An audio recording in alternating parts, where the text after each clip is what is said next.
Introduce the agenda that we have for today. But before this, I would like just to mention that this webinar will be recorded and the slides will be available. This is one of the typical questions that we used to have. Second, we are using GoToWebinar for this. As you probably can find in the right part of your screen, there is a tool to send in real time to send your questions. I have here a panel in a second screen where I am receiving all the questions that you are submitting. So it's going to be easy for me to answer all of these questions in real time, but for those that probably miss or something like this, I will try to leave a couple of minutes at the end just to answer these questions. The webinar has been thought to last not more than 30 minutes, and two main topics, or at least two modules that we have for today. Well, as you can see in the screen, the topic is digital transformation and customer care. First, in the first part of the webinar, that has been thought to last about 15 to 20 minutes, I'll try to explain how WebRTC is a good technology, how we are using this technology to build something that we call SIPO, how this technology is making possible to improve customer care in enterprises and also for service providers, how this is one of the engines, the enablers, that is making the digital transformation challenge possible. For the second part of the webinar, we will focus on 5 different use cases. In fact, there are more, but I will try to group them in 5 different areas where SIPO, where WebRTC is helping to improve or to create new possibilities from the point of view of customer care. And for this part, we'll leave the last 10 to 15 minutes. So, as I mentioned before, do not hesitate to send any questions that you may have. And remember that probably you will receive in the next 24 hours the link for the recordings and slides of this webinar. But in any case, it's something that that you would like to have before, or that you have not received the information, you can ask us to send these slides. So moving to the first part, let's see if it's working. Yes. We are going to discuss about the role of WebRTC and how we are using this technology as a digital enabler. So for those of you who are not familiar with WebRTC, basically what you need to know and what that this technology is making possible to manage every type of multimedia communication. As you can see in the list that is in the right part of your screen. Not only voice or video, video is pretty popular. Most of the companies and adopters know WebRTC because it's enabling companies with the possibility to make video calls. But using this technology, you can also have chats, instant messaging, or any type of document sharing. And this is something that has been thought to run in browsers, and it's something that we are going to explain in the next slide. That is not only focused in browsers, but in browsers is really interesting because you don't need to install anything there. Most of the browsers are supporting WebRTC today. And as you can see in this screen, it's something that is one of our solutions, that is SIPO Collaborator. You can build complex applications like the one that you have there, with a contact list, with presence, with the possibility to have a chat, with you can share any type of information, PDFs, any type of image, and also where you have different options to manage the video call that you have ongoing, like the buttons that you can see in the bottom of the screen, where you can mute your voice, video, share your screen, transfer the code, hang up the call, everything that you can imagine, just using this technology. So, as I mentioned before, WebRTC is interesting because has been thought to run in any browser, but not only in any browser, because it's also possible to run in any device with any operating system. Part of the complexity that we have is being hidden by the browser. Okay, so if Chrome supporting WebRTC, it's not a problem to use any tablet, smartphone, or PC, or any operating system, Linux, Mac, or whatever, to make this application work. So browsers are hiding part of the complexity or the fragmentation that we have in terms of the user device and the operating system of this user device. For those browsers that are not supporting WebRTC, and something that we can explain later, we have different options. The first one is to use a plugin that you need to install in the browser. With this plugin, you can directly provide or add WebRTC capabilities to your browser. But at the same time, something that you can do is to install the same application or wrap the application into a native application for Windows, for Linux, for Mac, or for others. Depending on the situation, depending on the company, probably it would be more interesting to wrap this application and not run it as a web-based application. So in terms of adoption by browsers during the last year, it's something that has changed dramatically.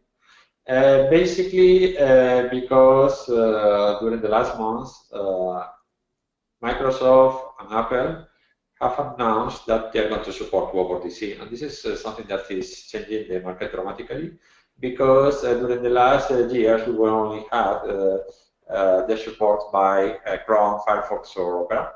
That was good, but we were missing part of the potential users that were using just Safari and Internet Explorer. In these browsers, it was possible to install our plugin, but sometimes it's not so sexy to use a plugin. So now, with the last versions of Safari and Microsoft Edge, you can use the WebRTC with the capabilities by default of the browser. This is something that is nice. You can check in this link. You can check which are the browsers, versions, and so that are currently supporting this technology. Something that is important to mention that it's also possible to run. Well, I mentioned before that you can have this application for Windows as a native application for Windows, but it's also possible to wrap the WebRTC application into a native application or hybrid application for Android and iPhone. This is good, but it's also possible, and this is something that at least for enterprises is interesting. You can add the WebRTC capability as a component in an existing application. So imagine that we are dealing with a bank and they have their electronic banking application, and in this case, something that they can do is just add the WebRTC capability as a component in the existing application, and the idea is that using this you can add a communication layer to an existing application. Maybe in the case of an electronic banking application, with the idea to connect with an agent from the application and share your screen, share your application, and just make a video call with an agent. This slide is new for those who were familiar with WebRTC, because we had a lot of questions related with co-browsing. What is co-browsing? What is possible to do or not?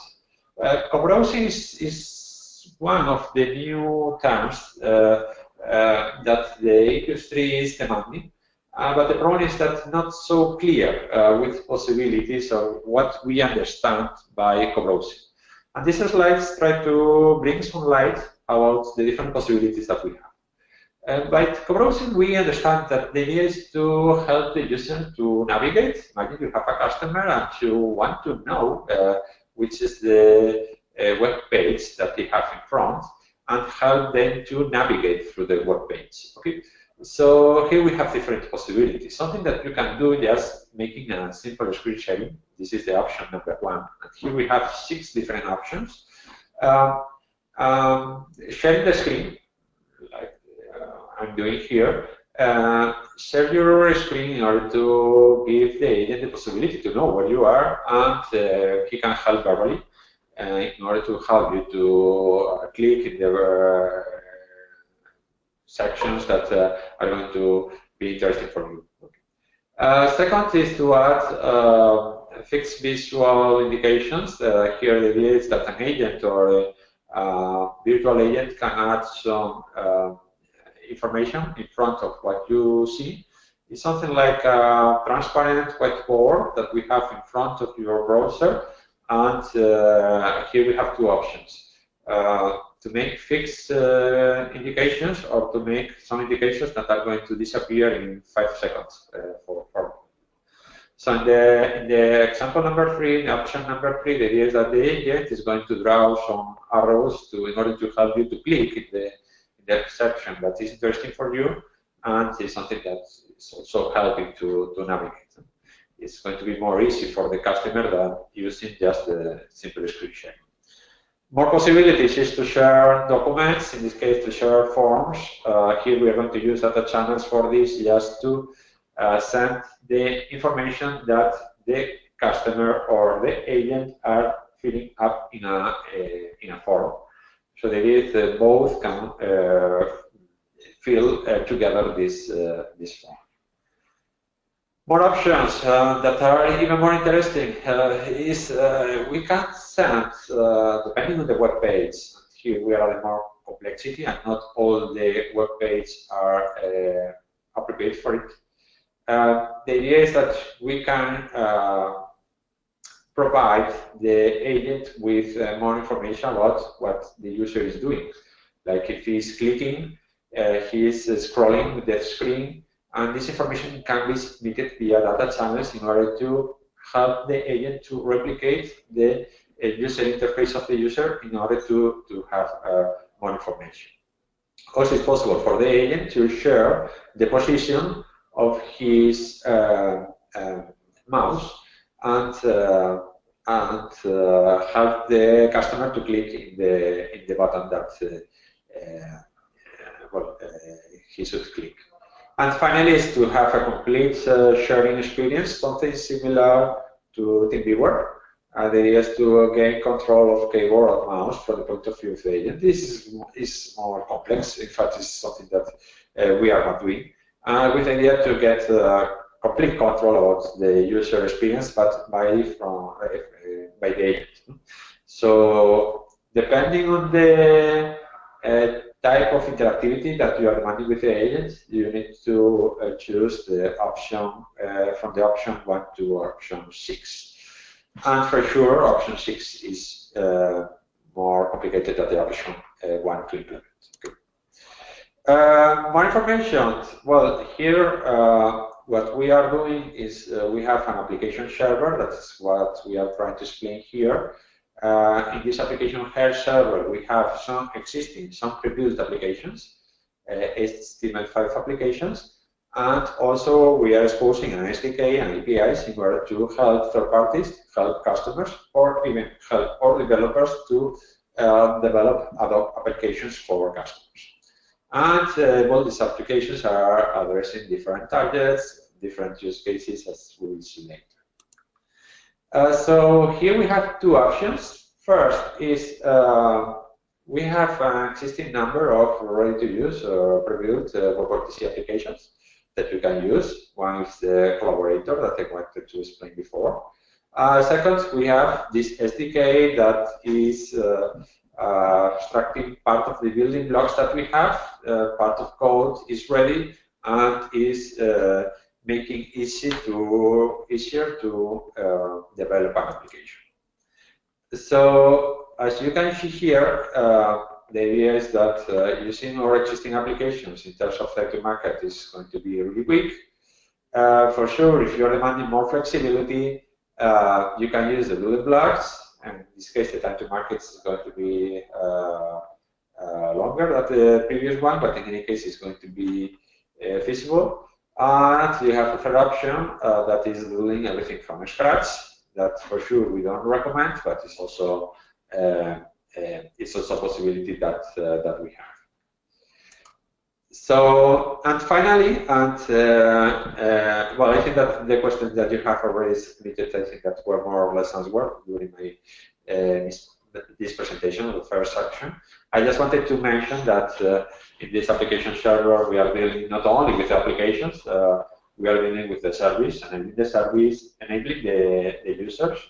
Well, you can imagine that everything related with user management is going to be difficult here. I have removed all the slides that were explaining how to integrate with contact centers, because there are it's complex to explain in these 30 minutes. In any case, what you need to know that everything is possible. You can use your agents with your existing contact center platform and just use WebRTC as an enabler for video, enabler for collaboration, for document sharing, or whatever that your contact center platform is not providing. But just to summarize, I would like to mention that, well, here's something that we have for troubleshooting and also for reporting, is that we are we have accessible lots of information related with the user experience, what's happening, and so. And here, this reporting tool, we are helping customers to understand what's happening. Okay. So here we're studying not only call detail records, that probably is the traditional indicator information that the contact centers used to store. We also have information about type of device, IP address, type of service that the user is accessing, which are the web page that the user is using for this, which is the referral for this web page. Everything related with the experience around the web that is being stored, and is information that is useful in order to decide, well, at least it's useful as a KPI for the point of view of the company that is providing this customer care. So we have finished with the first part. We are more or less on time. The second part, remember, is related with use cases of WebRTC SQL, those use cases that are improving customer care and that are enabling the digital transformation process. So, as an overview about this, let me mention just this slide that we are going to focus in 5 groups. For those of you who were connected at the beginning of the webinar, is something that I have mentioned. One of the problems that we used to have with WebRTC is that we are enabling lots of potential use cases, and sometimes it's difficult to land to understand which is the real opportunity of WebRTC and SQL here. To make this easier for you, I have grouped all these use cases in 5 that I think that are relevant for the data transformation challenge. Okay.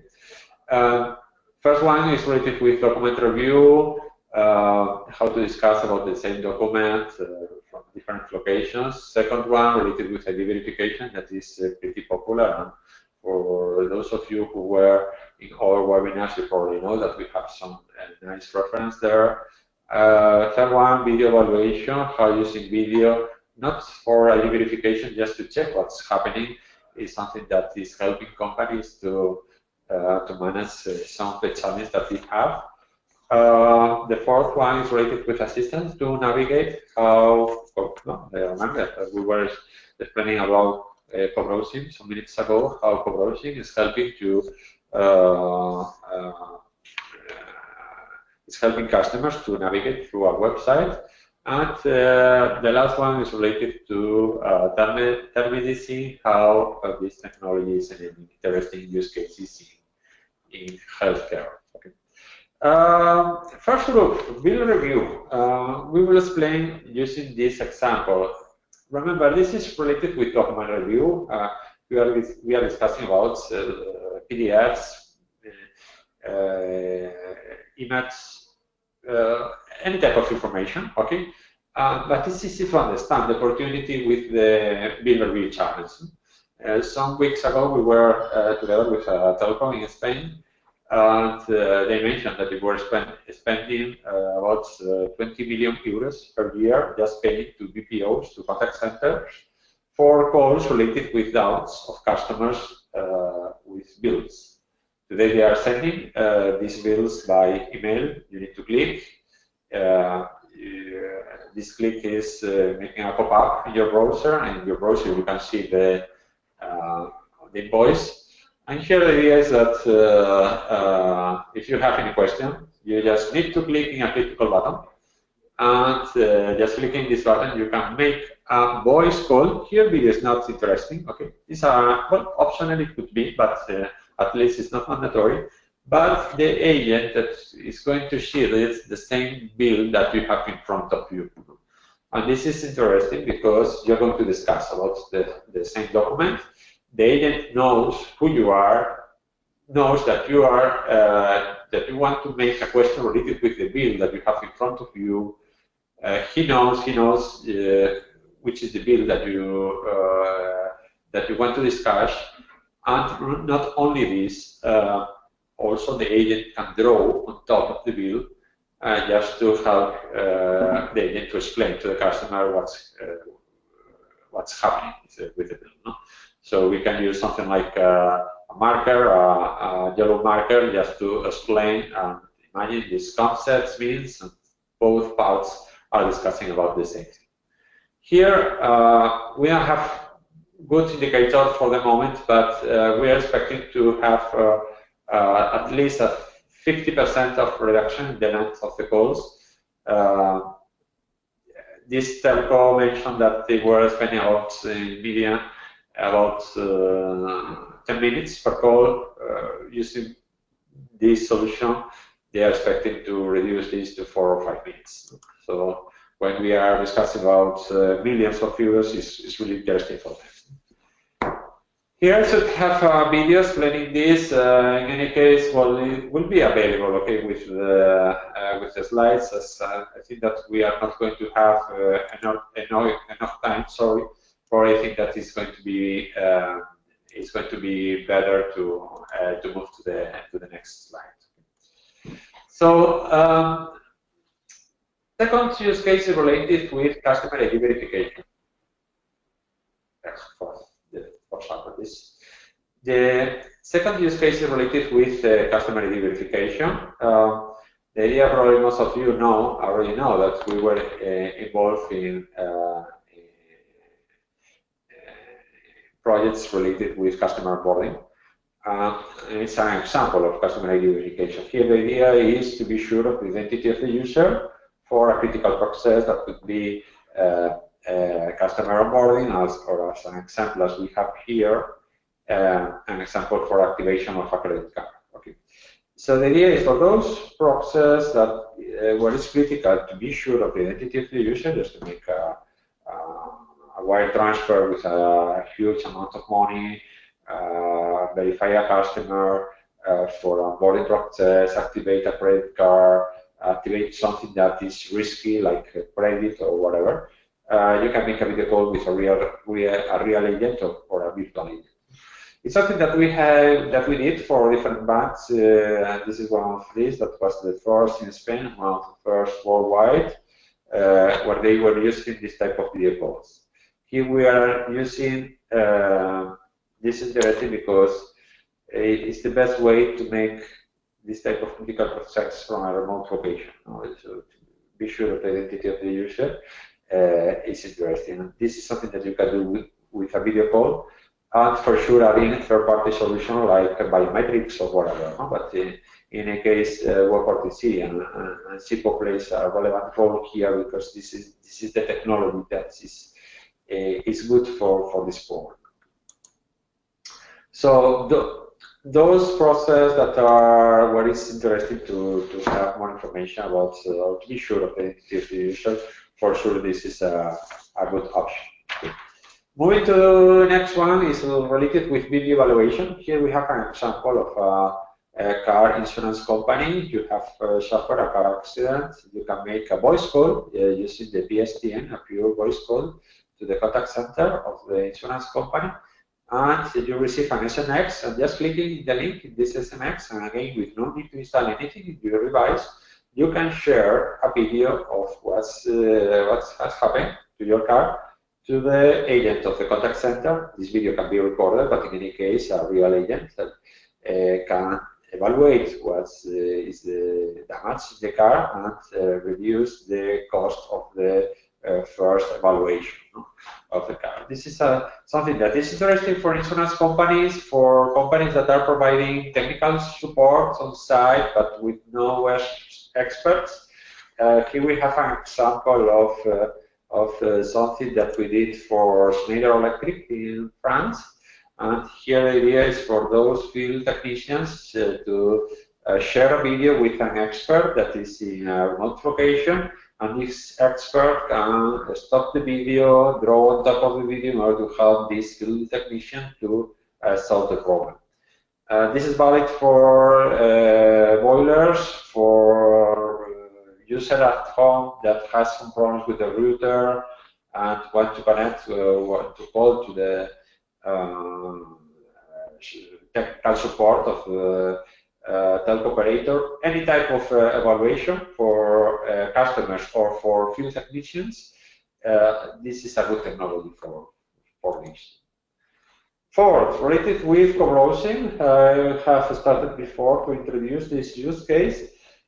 Here the idea is what I was trying to explain, something similar to the bill review. You can draw on top of the screen of the customer, something that the agent can do in order to help them to explain. You should fill up this field here. You should click in this button, and you can draw this type of arrows and marks from a remote location. And this is helping users, customers to navigate through websites. And just to give you an example, something that we have available on our website and as a demo, this is something that is also useful for e-commerce. In those scenarios where you want to provide support to the customer to navigate, you can know which is the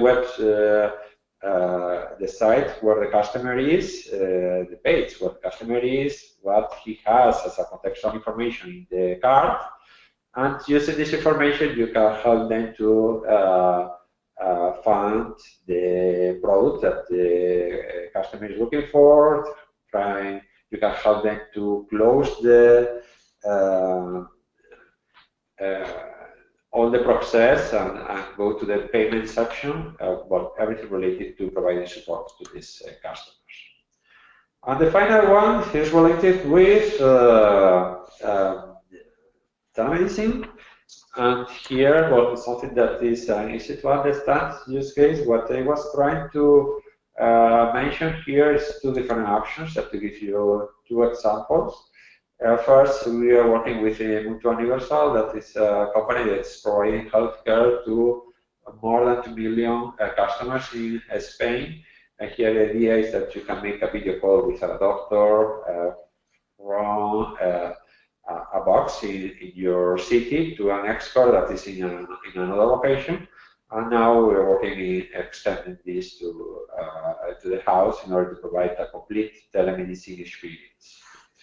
But just to give you an example, something that is not directly involved with end customers, in this case with other technicians, is something that we did for a company that's providing ambulance in Belgium. And here the idea is to use Seafood to make video calls also with contextual information where you are having what's happening there. We are sending this information together with the video. And from the ambulance, we are sending all this information to the hospital, and it's helping them to manage some of the problems that they try to help the technicians that are working in the ambulance, the paramedical, help them to manage the situation, okay, using the experts that are in the hospital while they are driving to the hospital. So I just wanted to share these examples with you. Just 5 examples. Remember that you will receive these slides later. Do not hesitate to send any questions that you may have related with this content and how SIPO is helping companies to manage all these digital transformation challenge. Thanks for your attendance. I think that I have tried to answer more or less on real time all the questions that you have already sent. So thanks a lot for being here, and we will try to send this information as soon as possible. Okay, the recordings of this webinar together with the slides that you will receive later in your email. Thanks a lot, and have a nice day. Bye bye.